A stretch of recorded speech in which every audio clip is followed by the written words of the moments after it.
I have been a fan of the Twitter handle @meetingboy since many years now, and one of its tweets that I have remembered forever goes something like this: if someone falls asleep during your PowerPoint presentation, you are at least partially to blame.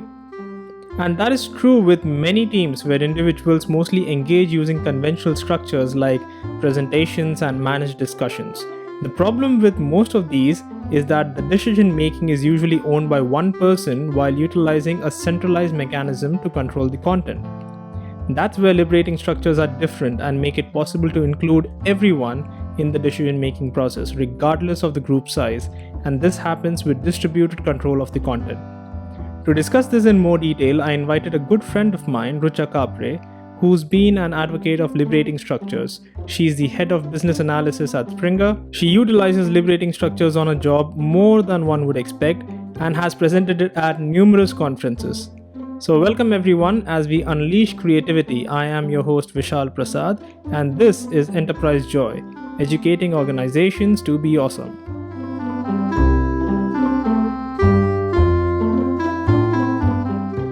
Welcome to the show, Rucha. It's great to have you.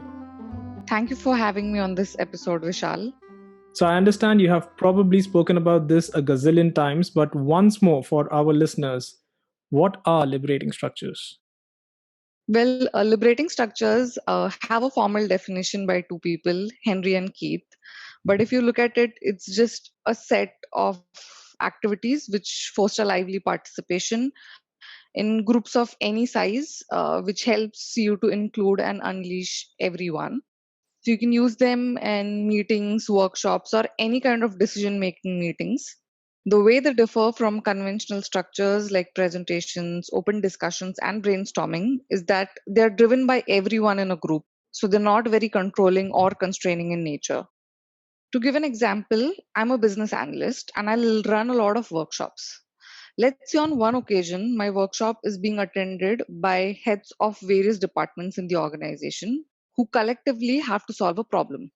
One of the ways to get a solution is to state the problem out loud and ask for suggestions. While this kind of managed discussion sounds convenient and super fast, it has a lot of drawback.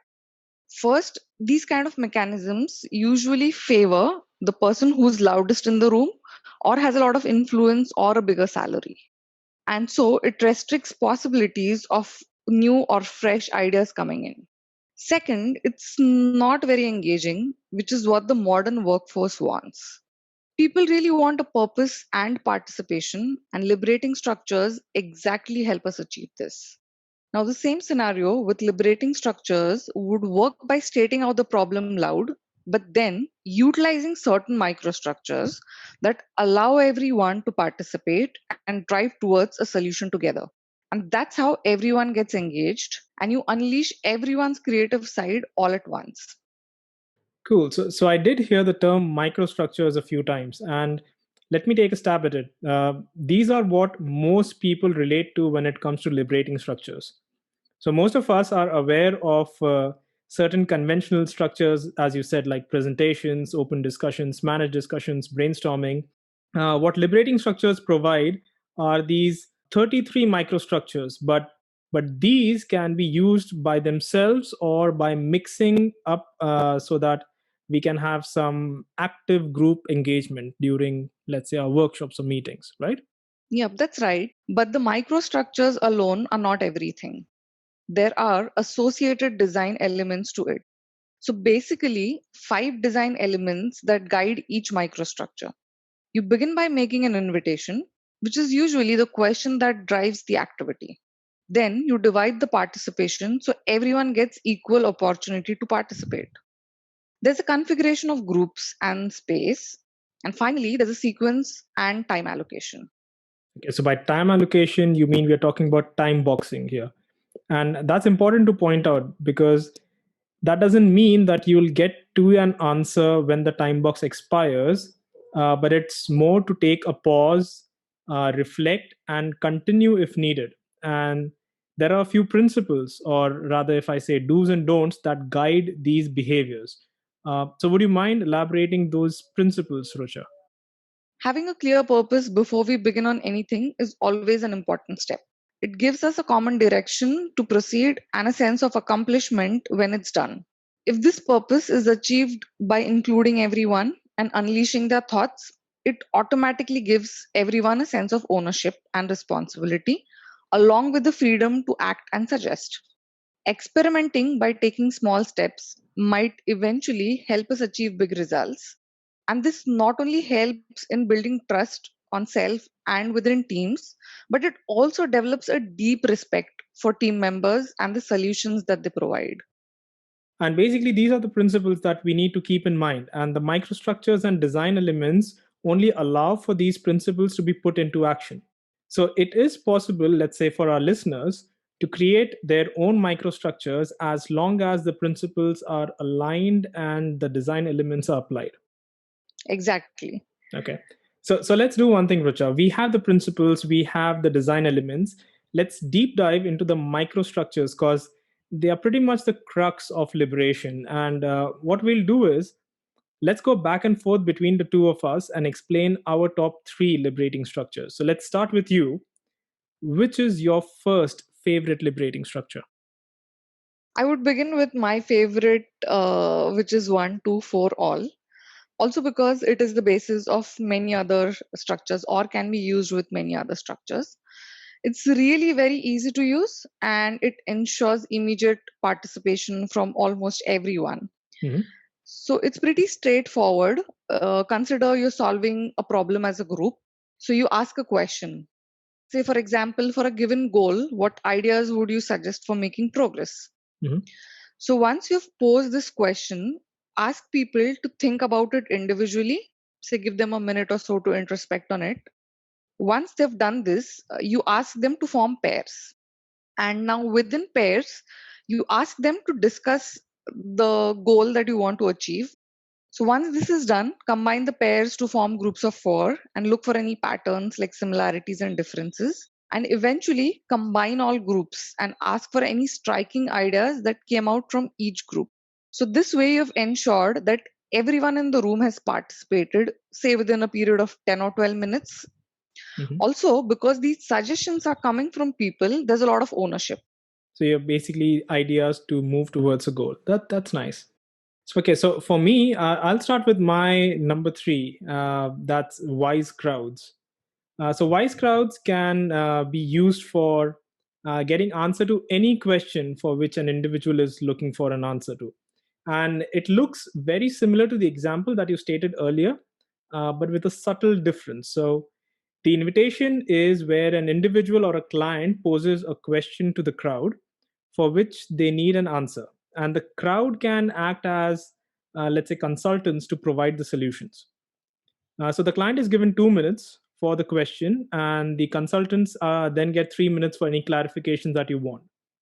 But after that, the consultants get 8 minutes to discuss with each other and offer advice to the client, while the client has their back turned towards the consultants and just listening and taking notes. And finally, there's the 2 minutes where the client provides feedback as to what was helpful and their key takeaways. And the part I like the most in this one is making the client an active listener, which may not happen in, let's say, a managed discussion. And that's where the subtle difference lies. So, yeah, that'll be my first one. Which will be the next one for you, Rucha? I'll say 15% solution. Hmm. So, whenever we face a challenge, 85% of the times we end up feeling helpless about it if we don't have a solution to it. Now that we're living in a VUCA world, which is necessarily a volatile, uncertain, complex, and ambiguous world, we face these situations day in and day out. There are still a lot of things which we call as 15% solution. This is exactly like moving just a few rocks in the river bed, which might eventually change the course of direction of the river. So these are things basically you can do as an individual where you have the freedom to act without needing any more permissions or any more resources. So things like these could be done immediately to create an impact. Hmm. So, for a personal or a professional challenge, ask the group like, what is your 15% solution? What is the best you can do without having more authority or more resources just by doing the things in your control? So pose this question, introspect alone for a minute or so, then discuss it in a pair or in groups. So, what essentially happens is it helps you move away from blockages and negativity, and it constantly reminds you that there's always a scope or always a 15% unused capacity which is available to us to solve any personal or professional challenges that we have. But I did observe, so even in this one, you do a little bit of 1, 2, 4 all, as in when you do a minute for yourself and a pair. So this kind of is an example of like mixing things together. Exactly. Yeah. So my next one will be open space technology, and this particular one can take a long time. So sometimes it even goes up to like 3 days or something. And this for me is the most creative microstructure because it allows for loads of creativity, starting even with the co creation of the agenda itself. So it has a law of 2 feet and it has 4 principles of participation. And the law of 2 feet simply means that if you are in a particular space which you do not find interesting, you can just move on and no one has any hard feelings. The 4 principles are whoever comes are the right people, whatever happens is the best thing that could have happened. It starts when it starts, and whenever it starts is the right time, and it ends, or rather, when it's over, it's over. And these 4 principles are so amazing because it allows for the open space to get that creative freedom that everyone is looking for. And the way it works is a facilitator basically starts off by explaining the law of 2 feet and the 4 principles, followed by a marketplace. And marketplace is where people put up topics of their interest that they wish to run in specific sessions. And these are time box sessions. And this is basically what becomes the agenda. And once you have the agenda, it is followed by multiple rounds of spaces and ends with a daily debrief. So, this is a good way for running, let's say, innovation days or hackathons or coaching camps.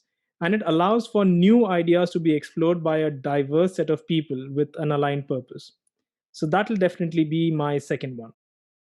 Yeah, before I move on to my next one, I would just like to comment on the open space. Mhm. So when I attended my first open space, I there were a lot of revelation and great insights that I got with so many sessions running and me having an option to pick the one that I would want to attend. So I really love this kind of a format. Mhm. Yep, yep, me too.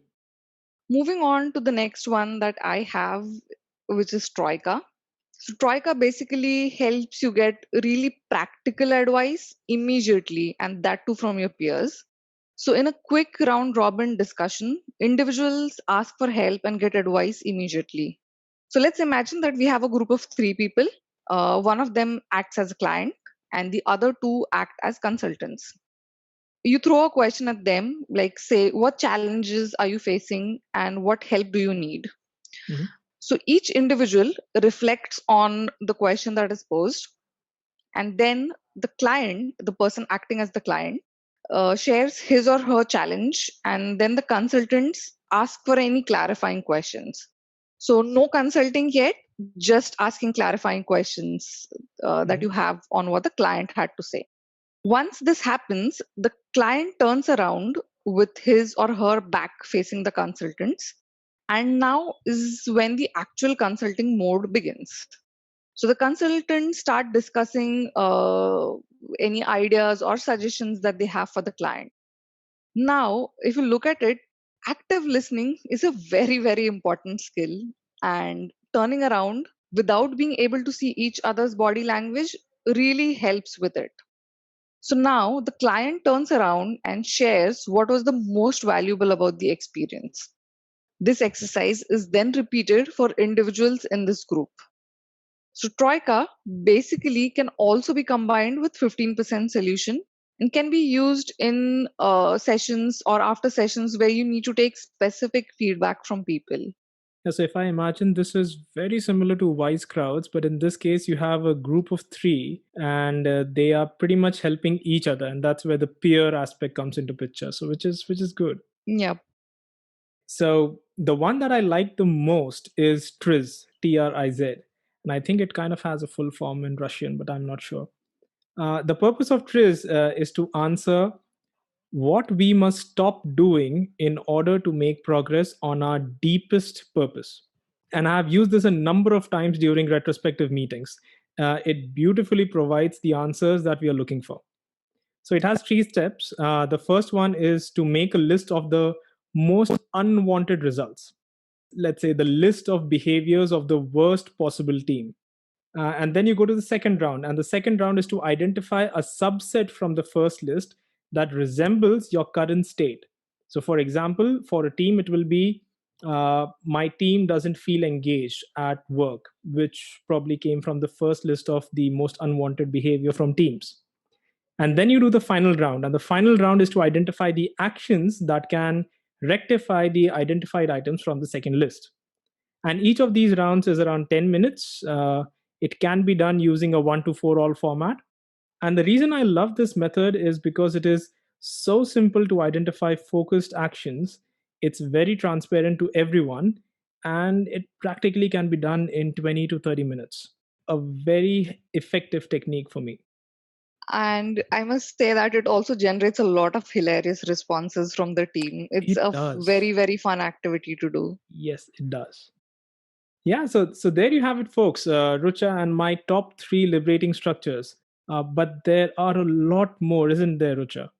Yes, so there are 9 whys, the wicked questions, impromptu prototyping, celebrity interviews, conversation cafes, and many, many more. I would say another 27 more to cover. And these can be combined to design our own structures that allow us to fulfill our purposes during any engaging activities. Okay, so we are out of time for this episode, folks, but Rucha has very kindly agreed to record a bonus episode for us that covers the remaining structures. And once it is done, I'll make it available exclusively for Enterprise Joy patrons. So if you're not one yet, then do visit patreon.com/enterprisejoy and check out the exclusive benefits that patrons receive. For now, thank you so much for joining, Rucha. It was a delight to have you on the show. Likewise, thank you, Vishal. It was a pleasure to be on this episode.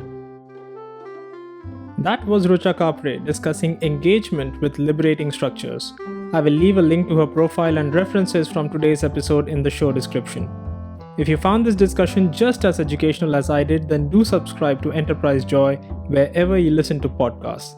A shout out to our new patron Anjana Ajay for supporting this podcast. Thank you so much for joining our quest. And if you would like to support this podcast as well, then become a patron on patreon.com/enterprisejoy. Patrons receive some exclusive benefits like access to the bonus episode from Rucha. So do check out what we have to offer. The details of the upcoming episodes can be found on enterprisejoy.com, and do leave your feedback and comments about this episode so our podcast can continuously improve. So until next time, thank you for listening, take care and stay safe.